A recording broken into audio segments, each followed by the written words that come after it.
श्री परमात्मने नमः।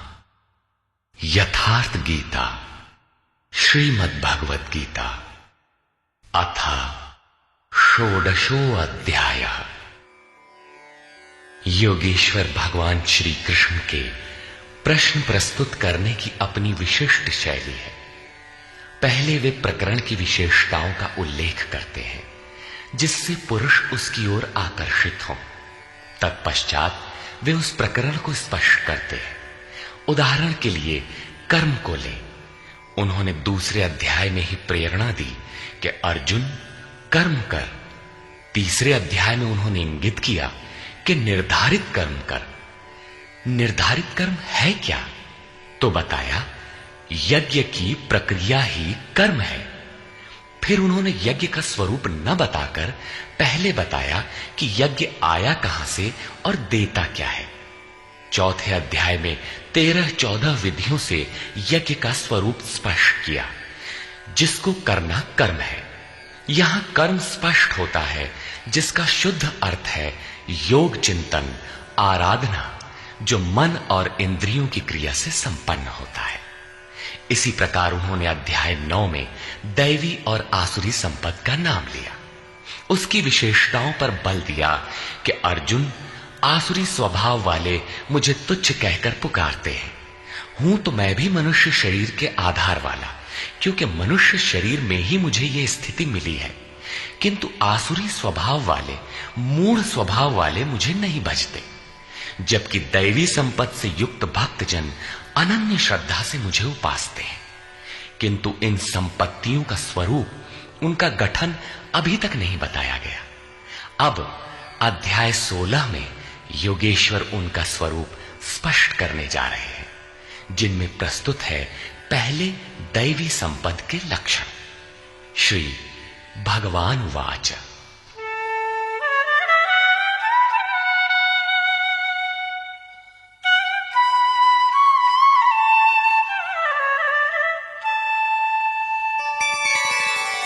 अभयं सत्त्व संशुद्धिर् ज्ञानयोग व्यवस्थितिः दानं दमश्च यज्ञश्च स्वाध्यायस्तप आर्जवम्। भय का सर्वथा अभाव, अंतःकरण की शुद्धता, तत्व ज्ञान के लिए ध्यान में दृढ़ स्थिति अथवा निरंतर लगन, सर्वस्व का समर्पण, इंद्रियों का भली प्रकार दमन, यज्ञ का आचरण जैसा स्वयं श्री कृष्ण ने अध्याय 4 में बताया है। संयमाग्नि में हवन, इंद्रियाग्नि में हवन, प्राण अपान में हवन और अंत में ज्ञानाग्नि में हवन, अर्थात आराधना की प्रक्रिया जो केवल मन और इंद्रियों की अंतर क्रिया से संपन्न होती है। तिल, जौ, वेदी इत्यादि सामग्रियों से होने वाले यज्ञ का इस गीतोक्त यज्ञ से कोई संबंध नहीं है। श्री कृष्ण ने ऐसे किसी कर्मकांड को यज्ञ नहीं माना। स्वाध्याय अर्थात स्वस्वरूप की ओर अग्रसर कराने वाला अध्ययन। तप अर्थात मन सहित इंद्रियों को इष्ट के अनुरूप ढालना, तथा आर्जवम शरीर और इंद्रियों सहित अंतःकरण की सरलता। अहिंसा सत्यम क्रोधस् त्यागः शान्तिरपैशुनम् दया भूतेष्वलोलुप्त्वम् मार्दवम् ह्रीरचापलम्। अहिंसा अर्थात आत्मा का उद्धार, आत्मा को अधोगति में पहुंचाना ही हिंसा है। श्री कृष्ण कहते हैं, यदि मैं सावधान होकर कर्म में न बरतूं तो इन संपूर्ण प्रजा का हनन करने वाला और वर्ण संकर का कर्ता हूं। आत्मा का शुद्ध वर्ण है परमात्मा। उसका प्रकृति में भटकना वर्ण संकर है, आत्मा की हिंसा है, और आत्मा का उद्धार ही अहिंसा है। सत्य, सत्य का अर्थ यथार्थ और प्रिय भाषण नहीं है। आप कहते हैं ये वस्त्र हमारा है, तो क्या आप सच बोलते हैं? इससे बड़ा झूठ और क्या होगा? जब शरीर आपका नहीं है, नश्वर है, तो इसे ढांकने का वस्त्र कब आपका है? वस्तुतः सत्य का स्वरूप योगेश्वर ने स्वयं बताया है कि अर्जुन, सत्य वस्तु का तीनों कालों में कभी अभाव नहीं है। ये आत्मा ही सत्य है, यही परम सत्य है। इस सत्य पर दृष्टि रखना, क्रोध का न होना, सर्वस्व का समर्पण, शुभाशुभ कर्म फलों का त्याग, चित्त की चंचलता का सर्वथा अभाव, लक्ष्य के विपरीत निंदित कार्यों को न करना, संपूर्ण प्राणियों में दया भाव, इंद्रियों का विषयों से संयोग होने पर भी उनमें आसक्ति का अभाव, कोमलता, अपने लक्ष्य से विमुख होने में लज्जा, व्यर्थ की चेष्टाओं का अभाव तथा तेजः क्षमा धृतिः शौचम् अद्रोहो नातिमानिता भवन्ति सम्पदं दैवीम् अभिजातस्य भारत। तेज जो एकमात्र ईश्वर में है, उसके तेज से जो कार्य करता है, महात्मा बुद्ध की दृष्टि पड़ते ही अंगुलीमाल के विचार बदल गए। ये उस तेज का ही परिणाम था जिससे कल्याण का सृजन होता है, जो बुद्ध में था। क्षमा, धैर्य, शुद्धि, किसी में शत्रु भाव का न होना, अपने में पूज्यता के भाव का सर्वथा अभाव, ये सब तो हे अर्जुन दैवी संपत्ति को प्राप्त पुरुष के लक्षण हैं। इस प्रकार कुल 26 लक्षण बताए, जो सब के सब तो साधना में परिपक्व अवस्था वाले पुरुष में संभव है और आंशिक रूप में आप में भी निश्चित है, तथा आसुरी संपत्ति से आप्लावित मनुष्यों में भी ये गुण है, किंतु प्रसुप्त रहते हैं, तभी तो घोर पापी को भी कल्याण का अधिकार है। अब आसुरी संपद के प्रमुख लक्षण बताते हैं।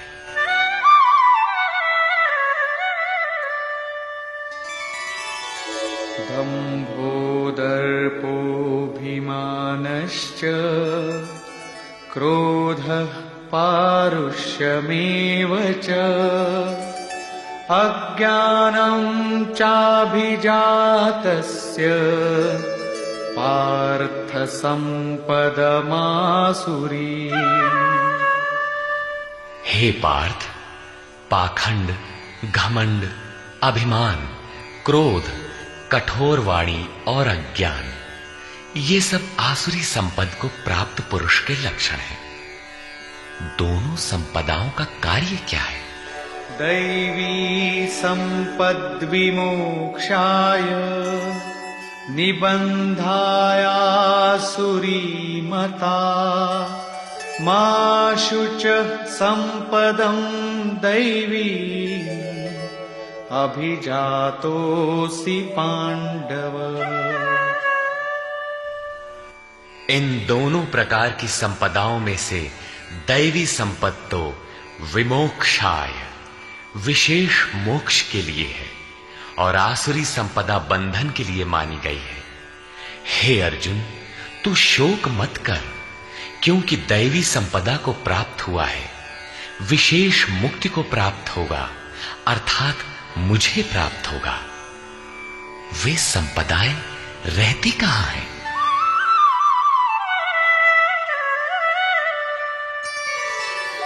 द्वौ भूतसर्गौ लोकेऽस्मिन् दैव आसुर एव च दैवो विस्तरशः प्रोक्त आसुरं पार्थ मे शृणु। हे अर्जुन, इस लोक में भूतों के स्वभाव दो प्रकार के होते हैं, देवों के जैसा और असुरों के जैसा।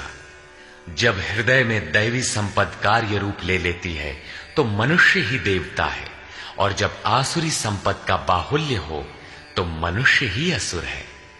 सृष्टि में ये दो ही जातियां हैं, वो चाहे अरब में पैदा हुआ हो चाहे ऑस्ट्रेलिया में, कहीं भी पैदा हुआ हो, बशर्ते है इन दो में से ही।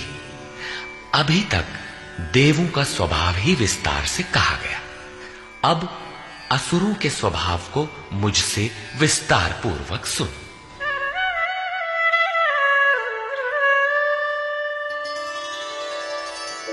प्रवृत्तिञ्च निवृत्तिञ्च जना न विदुरासुराः न शौचं नापि चाचारो न सत्यं तेषु विद्यते। हे अर्जुन, असुर लोग कार्यम कर्म में प्रवृत्त होने और अकर्तव्य कार्य से निवृत्त होना भी नहीं जानते, इसलिए उनमें न शुद्धि रहती है, न आचरण और न सत्य ही रहता है। उन पुरुषों के विचार कैसे होते हैं? असत्यम प्रतिष्ठं ते जगदाहुरनीश्वरम् अपरस्पर संभूतम् किमन्यत् काम हेतुकम्। वे आसुरी प्रकृति वाले मनुष्य कहते हैं कि जगत आश्रय रहित है, सर्वथा झूठा है और बिना ईश्वर के अपने आप स्त्री पुरुष के संयोग से उत्पन्न हुआ है, इसलिए केवल भोगों को भोगने के लिए है, इसके सिवाय और क्या है?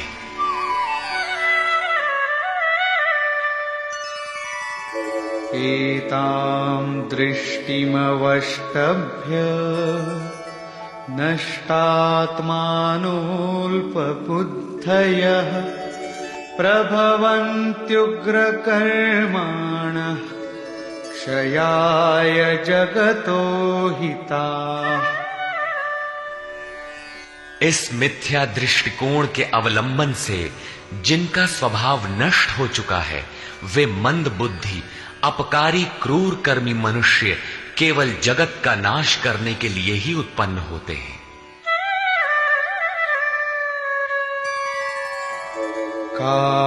काममाश्रित्य दुष्पूरम् दम्भमानमदान्विताः मोहाद् गृहीत्वात् सद्ग्राहान् प्रवर्तन्ते शुचिव्रताः। वे मनुष्य दंभमान और मद से युक्त हुए किसी भी प्रकार पूर्ण न होने वाली कामनाओं का आश्रय लेकर अज्ञान से मिथ्या सिद्धांतों को ग्रहण करके अशुभ तथा भ्रष्ट व्रतों से युक्त हुए संसार में बरतते हैं। वे व्रत भी करते हैं किंतु भ्रष्ट हैं।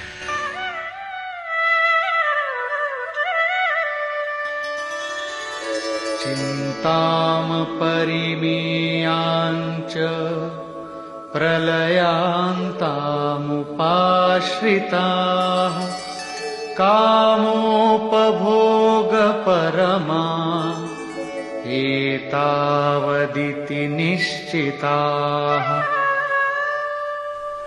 वे अंतिम श्वास तक अनंत चिंताओं को लिए रहते हैं और विषयों को भोगने में तत्पर वे बस इतना ही आनंद है ऐसा मानते हैं। उनकी मान्यता रहती है कि जितना हो सके भोग संग्रह करो, इसके आगे कुछ नहीं है।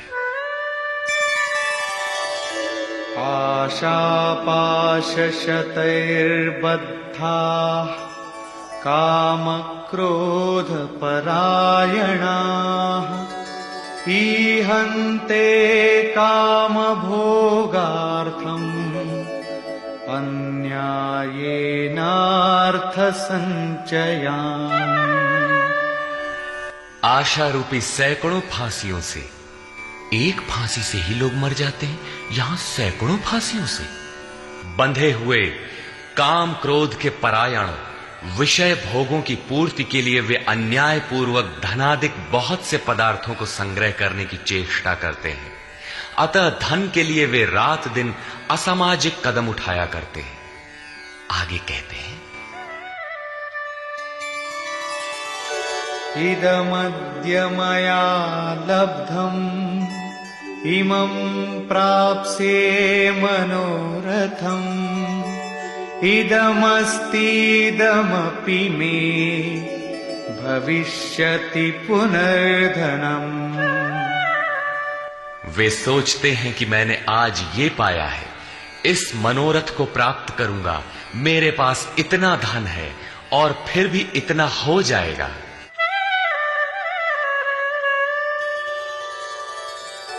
असौ मया हतः शत्रुः हनिष्ये चापरानपि ईश्वरोऽहमहं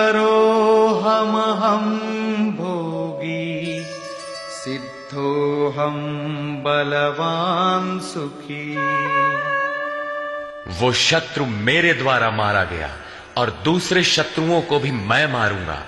मैं ही ईश्वर और ऐश्वर्य का भोगने वाला हूं। मैं ही सिद्धियों से युक्त बलवान और सुखी हूं। आढ्योऽभिजनवानस्मि कोऽन्योऽस्ति सदृशो मया यक्ष्ये दास्यामि मोदिष्य इत्यज्ञानविमोहिताः। मैं बड़ा धनी और बड़े कुटुंब वाला हूं। मेरे समान दूसरा कौन है? मैं यज्ञ करूंगा, मैं दान दूंगा, मुझे हर्ष होगा। इस प्रकार के अज्ञान से वे विशेष मोहित रहते हैं। क्या यज्ञ दान भी अज्ञान है? इस पर श्लोक 17 में स्पष्ट किया है। इतने पर भी वे नहीं रुकते, बल्कि अनेक भ्रांतियों के शिकार रहते हैं। इस पर कहते हैं,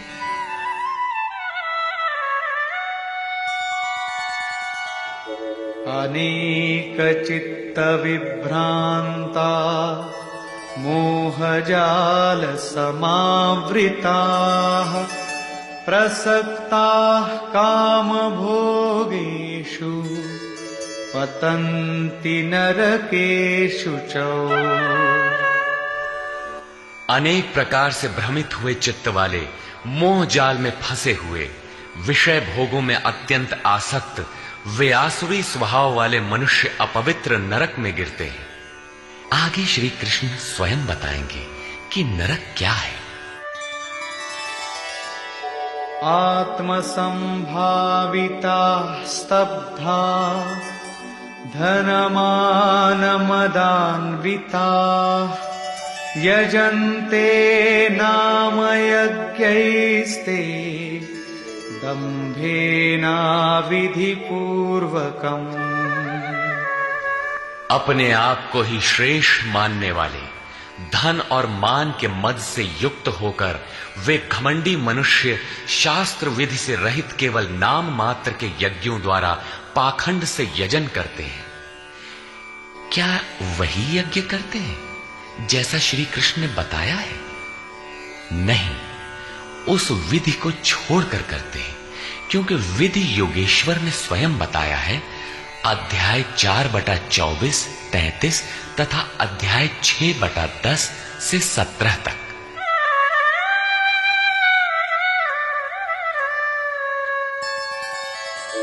अहंकारं बलं दर्पं कामं क्रोधं च संश्रिताः मामात्मपरदेहेषु प्रद्विषन्तोऽभ्यसूयकाः। वे दूसरों की निंदा करने वाले, अहंकार, बल, घमंड, कामना और क्रोध के परायण हुए पुरुष अपने और दूसरों के शरीर में स्थित मुझ अंतर्यामी परमात्मा से द्वेष करने वाले हैं। शास्त्र विधि से परमात्मा का सुमिरन एक यज्ञ है। जो इस विधि को त्याग कर नाम मात्र का यज्ञ करते हैं, यज्ञ के नाम पर कुछ न कुछ करते ही रहते हैं। वे अपने और दूसरे के शरीर में स्थित मुझ परमात्मा से द्वेष करने वाले हैं। लोग द्वेष करते ही रहते हैं और बच भी जाते हैं। क्या ये भी बच जाएंगे? इस पर कहते हैं, नहीं। तानहं द्विषतः क्रूरान् संसारेषु नराधमान् क्षिपाम्यजस्रमशुभान् आसुरीष्वेव योनिषु। मुझसे द्वेष करने वाले उन पापाचारी क्रूर कर्मी नराधमों को मैं संसार में निरंतर आसुरी योनियों में ही गिराता हूं। जो शास्त्र विधि को त्याग कर यजन करते हैं वे पाप योनि है, वही मनुष्यों में अधम है। इन्हीं को क्रूर कर्मी कहा गया है, अन्य कोई अधम नहीं है।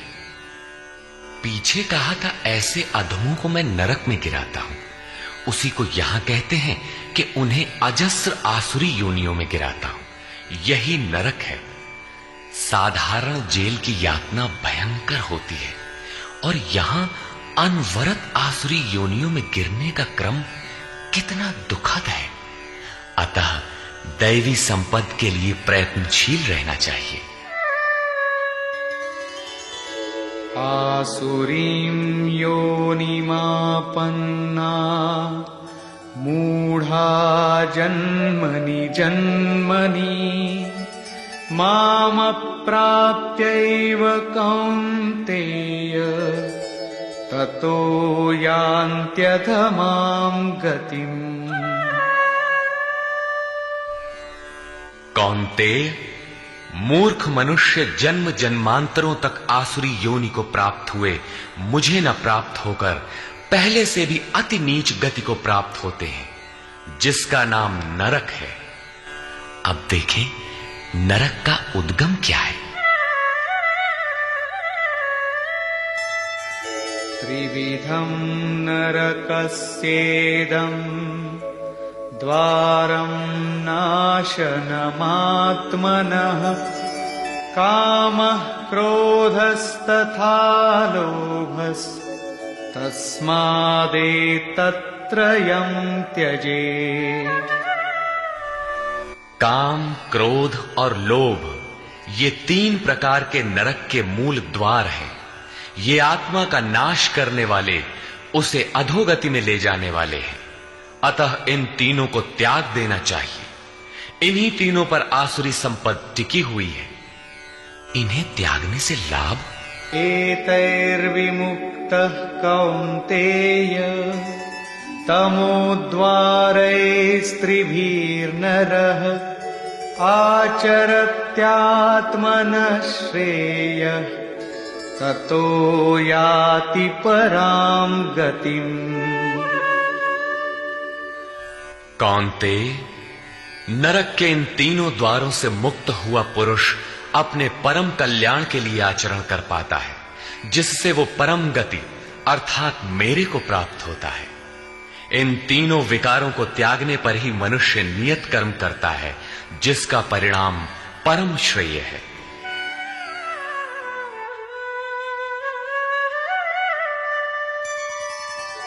यः शास्त्रविधिमुत्सृज्य वर्तते कामकारतः न स सिद्धिमवाप्नोति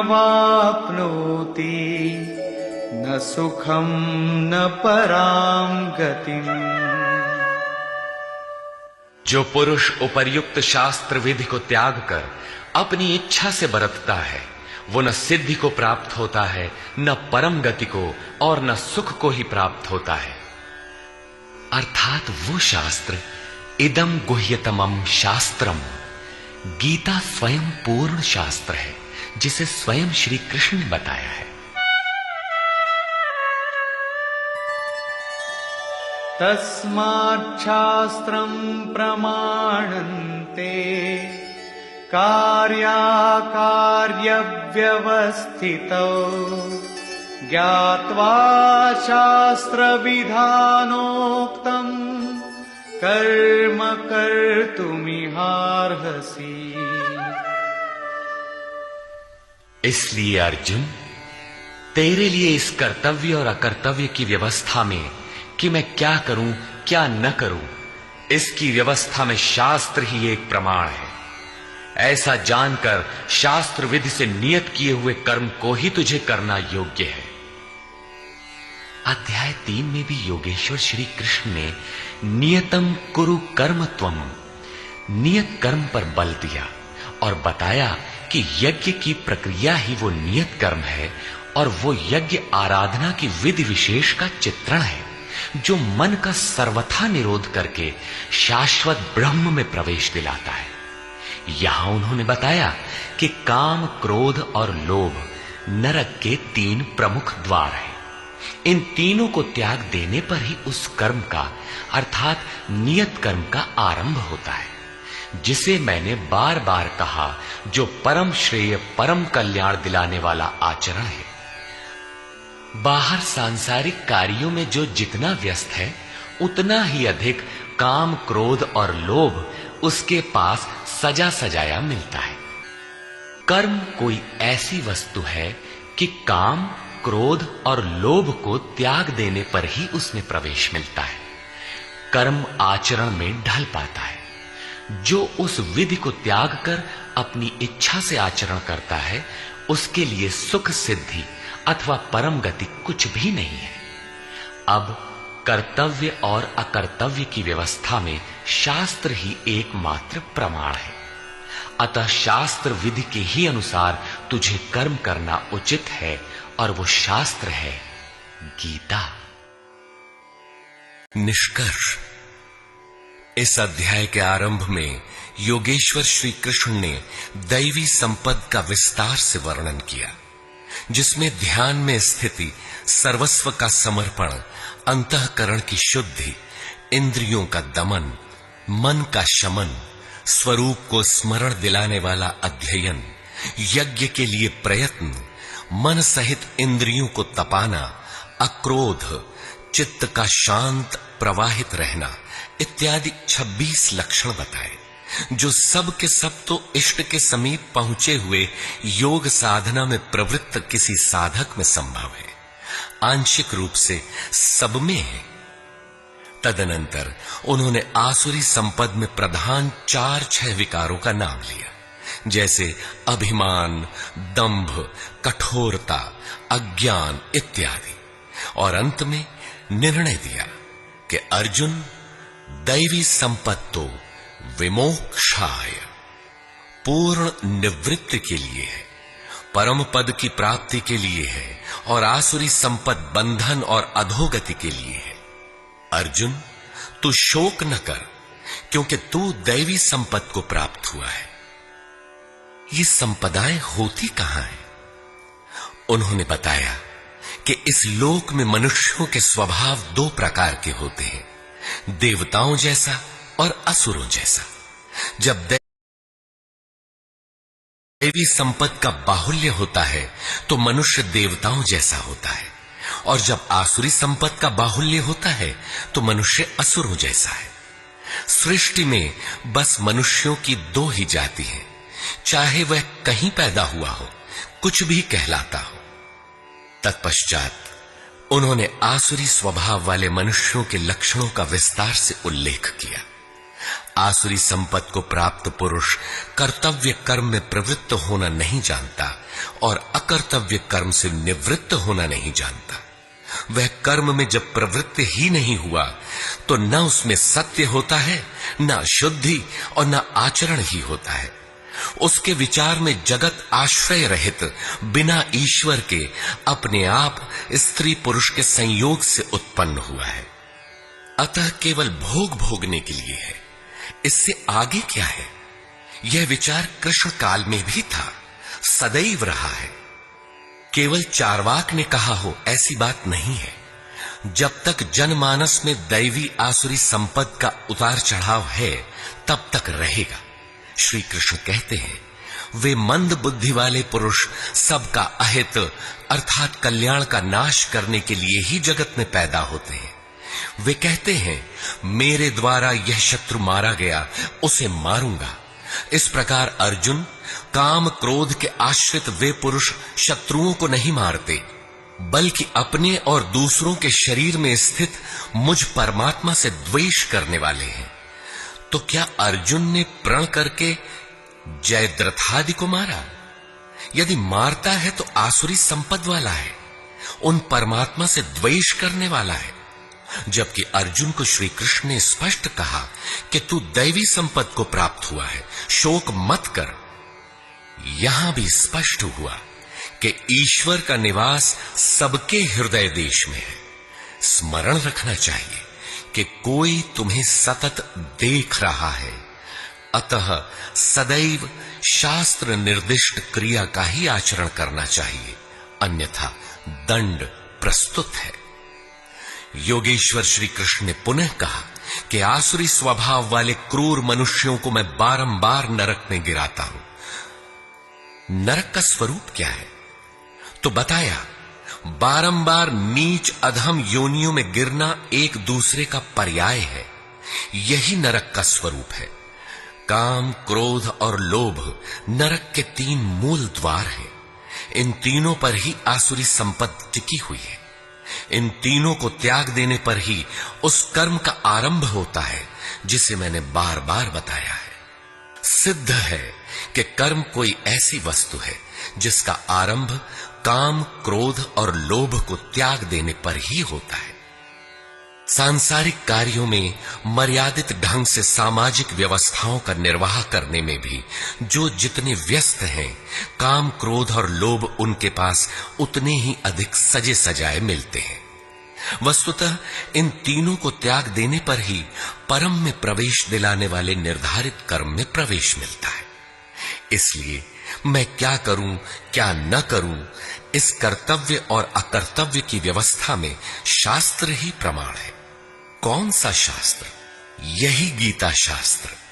किमन्ययी शास्त्र विस्तरई। इसलिए इस शास्त्र द्वारा निर्धारित किए हुए कर्म विशेष अर्थात यज्ञार्थ कर्म को ही तू कर। इस अध्याय में योगेश्वर श्री कृष्ण ने दैवी और आसुरी दोनों संपदाओं का विस्तार से वर्णन किया। उनका स्थान मानव हृदय बताया, उनका फल बताया।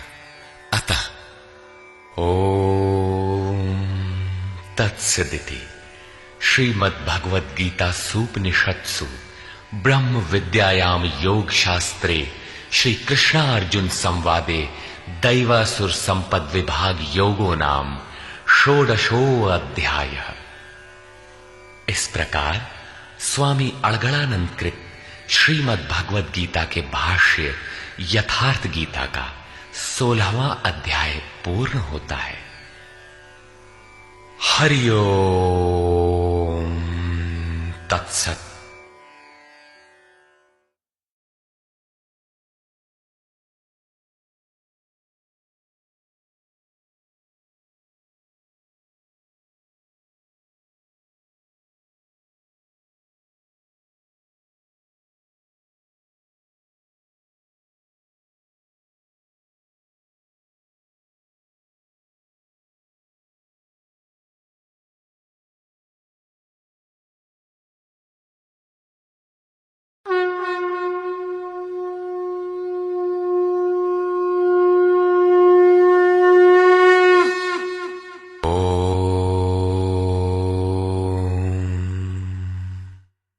श्री परमात्मने नमः।